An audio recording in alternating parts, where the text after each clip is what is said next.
Hello, and welcome to the Cancer Journey podcast. I'm Alicia. And I'm Shariann. And I'm Huffmaster. So today we have Lauren here, who is the founder of Adventure Therapy Foundation. So today's episode is part of a worldwide event called Podcastathon. So we're really happy to be a part of that and to be highlighting Adventure Therapy Foundation and talking about how to be brave when cancer is in the room. So before we get started, we're going to start with PESH. Okay.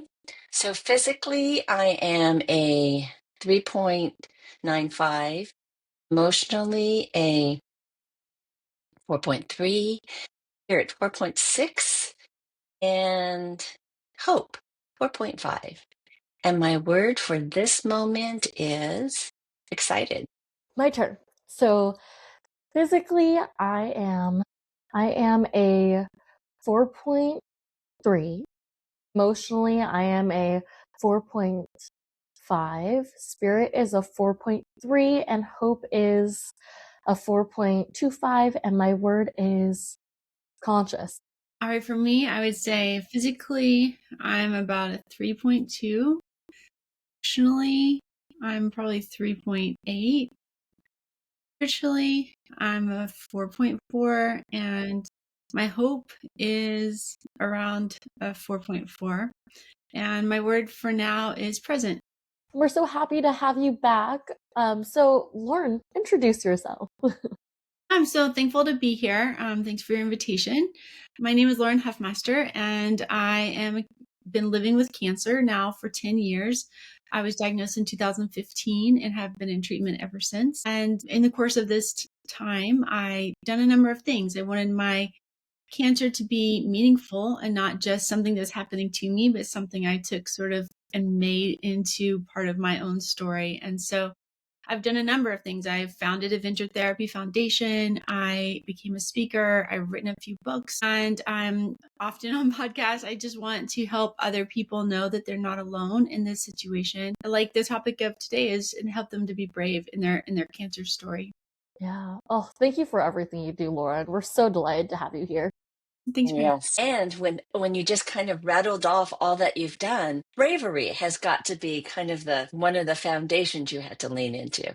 Say more about that. Yeah, I would say bravery or stupidity. I'm not really sure which time. You don't always know what you're getting into when you start. But yeah, it definitely takes, you have to take a risk. You have to take a risk to start something new. You have to take a risk to say something bold. All of it is taking risks. And it's really about choosing that, making that choice, because for me, I would never do it for myself. If I was just trying to fix myself, I would never get very far. But whenever I'm moving forward, what makes me brave is when I think of all the other people being diagnosed right now. All the women who are now stage 4 who weren't yesterday, didn't know that yesterday. And I really want to ensure that they have a better experience than I ever did. And I want to make sure there's tools there that makes them feel not alone. So bravery is really a choice. I think that in cancer, so much risk is put upon us that we didn't ask for.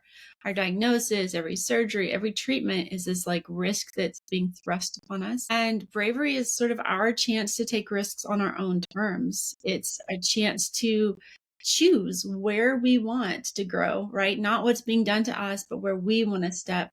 And it always feels hard. It always feels vulnerable. It's never, I don't think it ever really gets easier. You just keep doing it. And so you get farther. It may look like you're taking bigger steps, but you're probably just taking similarly sized steps. You've just taken a lot of them by now, but every single step is definitely an act of bravery. Yeah. I mean, Oh, I love that like relationship to risk. I love that you're doing this too, knowing that your hope is to empower the people around you and give them a better experience than you ever had. I mean, when you think of cancer and you think of jumping into that, sometimes it's hard to immediately hear bravery because it's like, I just got a diagnosis. Like, I'm feeling actually the weakest I've ever felt. I'm feeling really low. So when people are in that space, like, how do you meet them and encourage them to be brave? Yeah, that's a great question. Bravery is maybe not for every season. You're not going to feel that decision in every season. And that's a great point that you're bringing up here. When you're first diagnosed, it's okay to not feel brave. It's okay to feel pushed back into a corner. It's okay to be grieving and sad. And, you don't want to take any risk. That's not the stage you're in. At that moment, you're just absorbing what has happened to you, right? And that is a learning curve, right? You have to start somewhere. You have to learn, you have to grieve. But then there's a place where you've sort of found your footing in this new world of cancer and living with cancer. And then that's when you decide what comes next for you, right? So there's definitely stages for every aspect of the cancer experience, whether it's grief or fear or bravery. But definitely when you're starting out, what's interesting though is the way we face our challenges looks like bravery to other people. And it doesn't feel like bravery to us, right? Like as we are being cut by a surgeon or entering radiation or chemo or whatever, these don't feel like brave moments. These do feel like your weakest moments.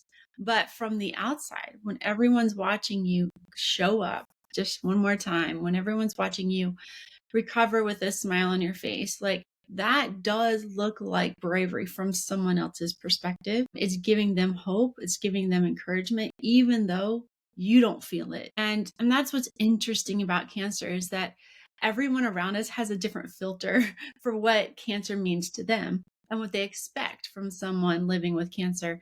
And when they know that we have cancer, they often place all these filters on us and they watch us to see if we're going to live into their filter, their expectations. And the way we live it, we're going to be completely different than everyone around us. We're all unique.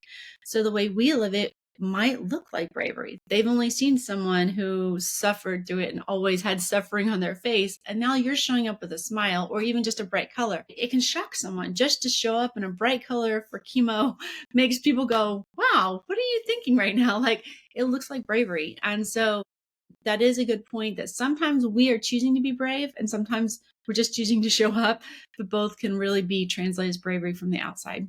I have not looked at that perspective. So thanks for that. It feels like you have a really great relationship with your bravery. Or just bravery in general. Where do you find and tap into your?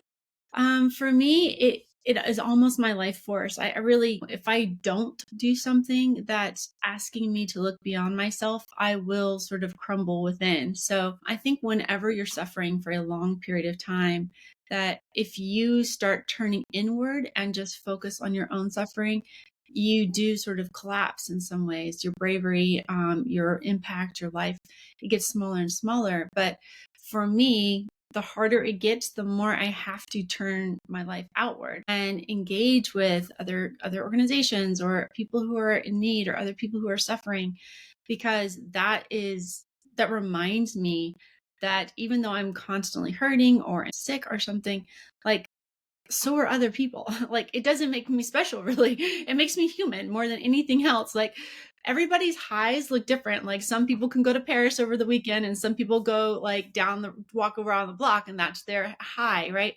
But everybody's low looks very similar. Like my suffering looks just like someone else's. If I'm in pain, if I'm alone, if I'm afraid, it's going to look exactly, everybody else is going to be like, yep, in my alone, when I'm low, I'm also alone, afraid, I'm hurting, right? So the more I turn my suffering outward and reach out during that time, the more strength I get. It like builds me up. And so it just reminds me of my purpose. Again, back to what my purpose is. I really want to make this suffering experience something better, right? It's got to have something better. There has to be hope instilled in that experience. And so for me, bravery is almost it's like my bread. It's bread, it's bread and water to me. If I don't step out, then my life will get very small and probably my health will collapse as well, right? Because without a purpose or an intention, it's hard for you to fight. Yeah.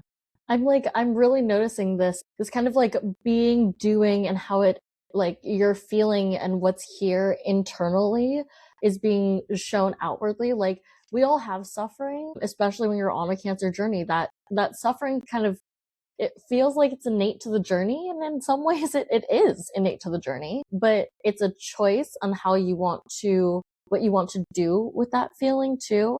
So some people kind of allow themselves in some ways to be consumed by that suffering. They let it be like almost an identifier for them. They kind of let things that matter to them go, which is interesting. Like you said, a bright color, right? It's like, it's interesting that they notice that, because it's probably something that's mattered to them that they let go when they decide to do their suffering out loud a little bit, because maybe it felt like too heavy a lift for them, or there was some inner dialogue as if like they didn't deserve to even wear that bright pop of color that they know would bring them joy. And it's also a choice to wear the bright color and decide to be brave and let that also influence, because when the feeling that you're having and the way you express it outward also impacts how you continue to feel and the message you give yourself too. So like, it's, yes, the bravery that you're getting to turn it to like the people that you want to help, and like know that that's your purpose, and it also feeds you. But also those acts are like, they're so self-fulfilling. Like, you're doing it from a place that's very like, it's not just for them. I'm not giving away everything of myself, all of my energy, just so that they can be happy. It's like, it's so that I can also know that I am being purposeful in this act, and feeling like my experience and everything in my being is like embracing everything in their being.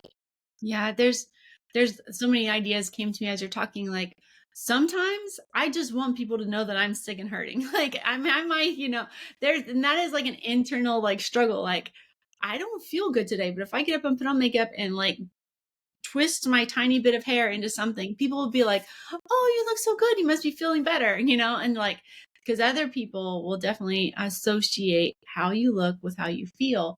And sometimes I just want them to know I'm not feeling better. Like, leave me alone. But at the same time, you have to, again, do it for yourself so that you don't get deeper and deeper into this way of thinking, right? That yes, I hurt, and tomorrow I'm gonna hurt, and tomorrow I'm gonna hurt. But let me just tell you, like, tell myself, but if I just get up and I get myself going, it'll be okay, right? Like, I can still make it through today. And so there is that tension sometimes when I'm feeling sorry for myself and I just want to look like as bad as I feel sometimes. But that's just me. And those are low moments, and those are okay too. The other thing I was thinking of for you, like when you're talking, is this like idea of a tree, right? I have to continue to grow and sort of have deep roots in order to have that fruit to give away to others, right? So as I invest in myself, as I make a choice every single day that I wake up on how will I show up, it is strengthening my roots. It's strengthening my core, my trunk here, if you're thinking of a tree, so that I can reach farther, right? My branches can reach farther. I can create more fruit. I can give that away to others. And that helps restore me. And it's like all together, like, I can't give it away if I haven't restored myself. I haven't taken care of myself. And so making those daily choices to be brave, to show up, to get up, to take a risk of any kind, those are what keeps us growing. I love like everything both of you have said. And it's like the choices, and brought me back to what you said earlier of, we feel alone sometimes, especially when it's those dark days that you don't want to put on makeup or twist your hair. When you said that, it was like, oh yeah, I know those places. But instead, you're choosing to connect, because that's where purpose lies, right? It's not, purpose isn't separation or solo, it is connecting with what is already here and leaning into the people that you love, the people that you care about, and the people that you don't know, to be purposeful or meaningful. Like, your life has meaning, and you made that choice to do that. And I think everybody can make that choice of, how can I share a part of me that's unique to me out there, so that I feel like I'm contributing. I'm not separate. I don't have to cocoon and go back, and I can really feel it's like this inner, like, not implosion, but just innerness. And then all of a sudden, I'm not connecting. I'm not I'm not being brave, because all of a sudden it's like, it hurts. And you succumb to that, when instead it's like the tree, you're growing, you're leaning forward. It's like, what do I have to give? What can I contribute? I love that whole come from about bravery.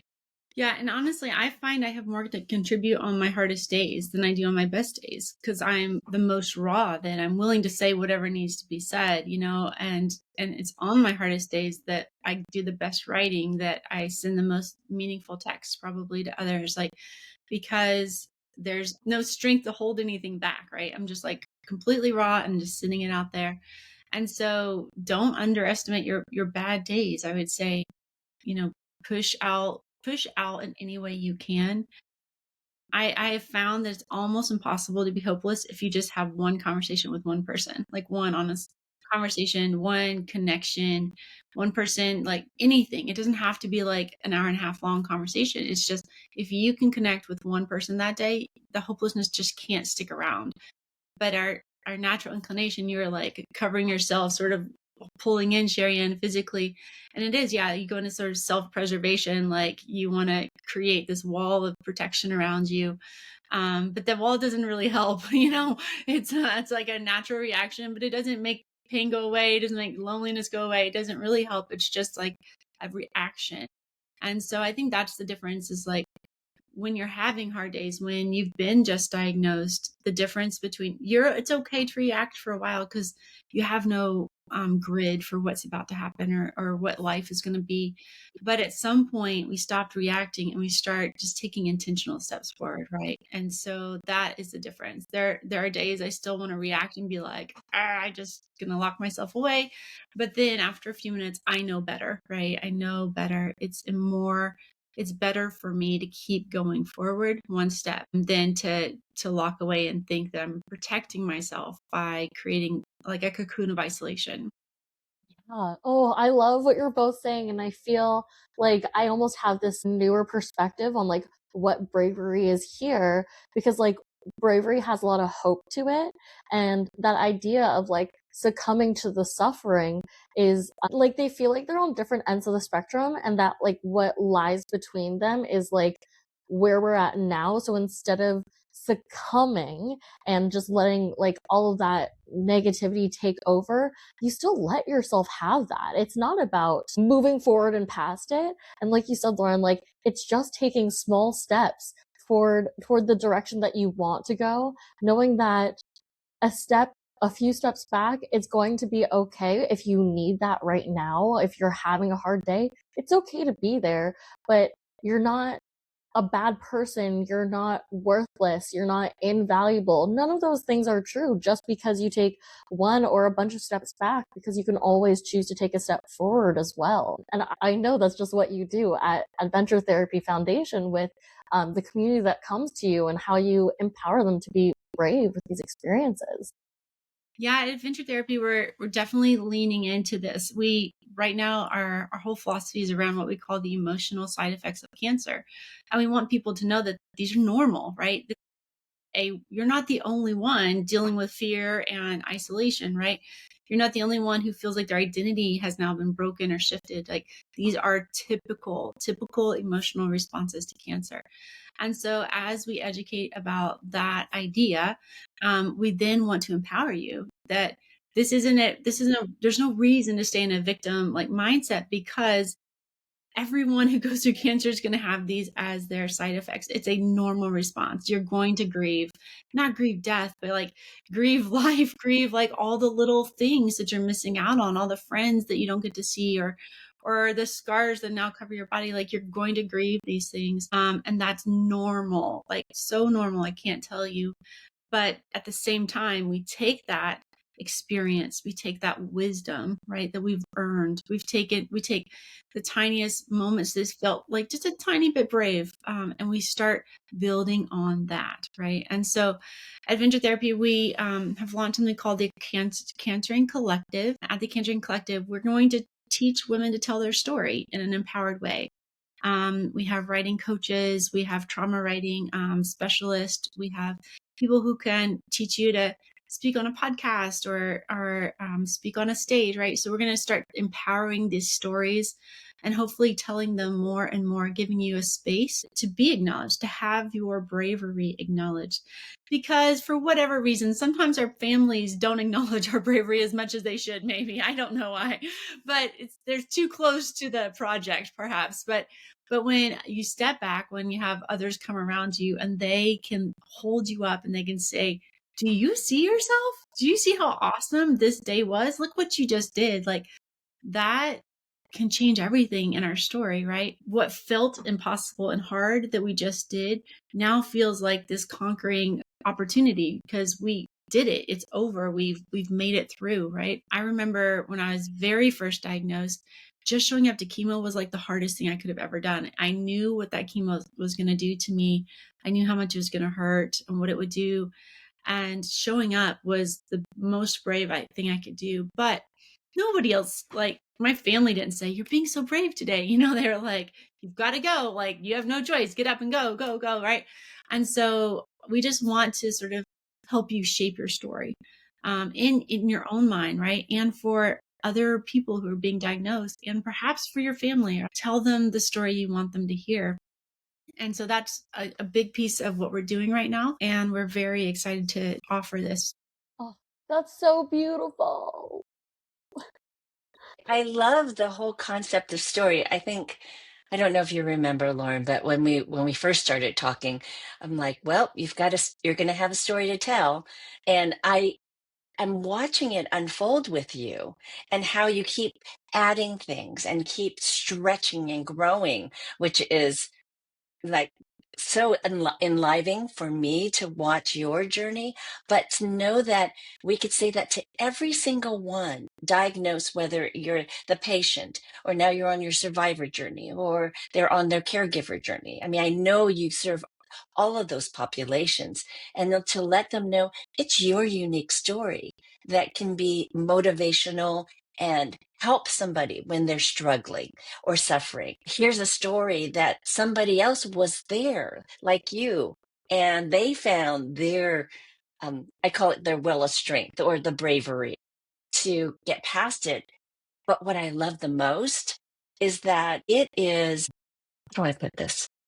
It is the antithesis of feeling sorry for yourself and going inward and almost like I need someone to pull me out of this. It's like you're empowering someone with how they're showing up by giving them examples of other people who have shown up. And they're like, well, if Lauren can do this, if so and so can do this, I can do this too. And it doesn't have to be the fight, it gets to be the journey within, the journey that they're put on, and they could show up in any way that they possibly can, but you're inviting them to show up in a much more powerful, self-loving way, actually. Yeah, absolutely. It took me years to figure out that my story had any meaning at all. You know, as I was initially being invited to speak like at corporate retreats and stuff, I was like, why are they paying me to do this? I don't even understand. Like, it took me so long to figure out how every story teaches us something, right? And every story is going to teach us something about the cancer experience. It's going to teach us something about how to be brave.